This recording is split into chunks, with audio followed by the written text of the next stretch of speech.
అసెంబ్లీలో మనం తోడేళ్ల లెక్క తొన్నాడు మంత్రులందరూ ఏ రకంగా హరీష్ రావు గారు ఎంబడి వద్దో మనందరం కూడా చూస్తాం. ఏం తొందర వచ్చిందని మీరు ఇంత రికార్డు టైంలో కట్టింది ప్రైవేట్ అని అడుగుతారు. అసలు కొంచెమైనా జ్ఞానం ఉందా? మరి ఏం తొందర వచ్చిందని 1200 మంది తెలంగాణ కోసం అమరులైన్లు ఎందుకు బలైన్లు? మీరు మరణించినా పర్వాలేదు, కానీ నా తెలంగాణ శశశామలంగా ఉండాలి. మేము పడ్డటువంటి గోస మా భావితరాలు పడకూడదు.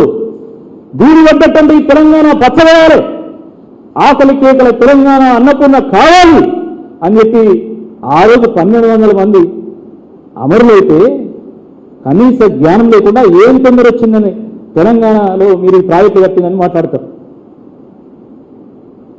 మీరు ఇన్ని మాటలు మాట్లాడుతున్నారు కదా, ఇన్ని బొంకులు బొంకుతున్నారు కదా. ఈ జిల్లా మంత్రులు 3 మంత్రులు ఉన్నారు.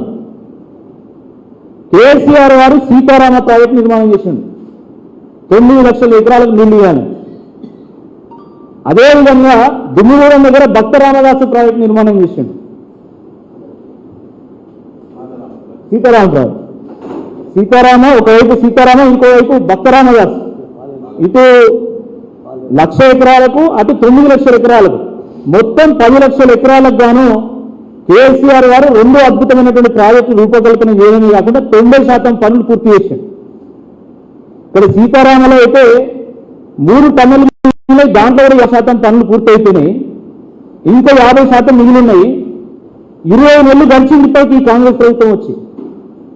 వీళ్ళంతా ఏమావేమిలే గందరగండం లేదు. మొత్తం ఆకాశంలో ఉన్న సూర్యుని కూడా భూమి మీద తీసుకొస్తారు ఖమ్మం జిల్లా మంత్రులు. మరి తప్పని మన్ను వేయాలి ఈ మొత్తం 20 నెలల. ఏం పరిస్థితి మీరు ఖమ్మం జిల్లా చేసిందేమి, ఈ తెలంగాణ చేసిందేమి? మీ చరిత్ర కూడా రేపు ప్రజలు ఏం మాట్లాడుకుంటున్నారు మీ గురించి? దొరికినంత దోచుకోవడం, దాచుకోవడం, ఇదే కదా మీరు చేసేది. తప్పని మంది వేల ఇప్పటివరకు ఎక్కడున్న గొంగలి అక్కడనే. ఈ 2 ప్రాజెక్టులో ఇప్పటికి కనీసం ఇసుమంత ప్రోగ్రెస్ కూడా లేదు. మా జిల్లా అధ్యక్షుడు రేవకాంతారావు గారి ఆధ్వర్యంలో మండలం ధర్నా జరిగింది. ఆ నీళ్లు మాకు కూడా అందియాలని చెప్పి ఇక్కడ కూడా మా పార్టీ కార్యకర్తలు నిత్యం పోరాటం చేస్తున్నారు. ఆ ప్రాజెక్టు ఎట్టి పరిస్థితుల్లో పూర్తి చేయాలని. మరి ఇంత కాళేశ్వరం మీద మీరు గగ్గోలు పెడుతున్నారు కదా. 3 మంత్రుల్లో 2 లేచి మాట్లాడింది కదా. మరి ఖమ్మం జిల్లాలో ఉన్నటువంటి మంత్రులు ఈ ఖమ్మం జిల్లాలో ఉన్నటువంటి ప్రాజెక్టులు ఎందుకు పూర్తి చేయలేకపోతున్నారు? దీనికి సమాధానం చెప్పండి ఫస్ట్.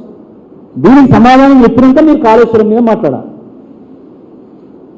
అంతేగాని మేమేం చేయము, కానీ చేసిన మీద బురద వెళ్తాం, బురద రాజకీయం చేస్తామంటే ఖమ్మం జిల్లా ప్రజలు చూస్తూ ఊరుకోరని చెప్పి ఈ సందర్భంగా గుర్తు చేస్తా ఉన్నాం.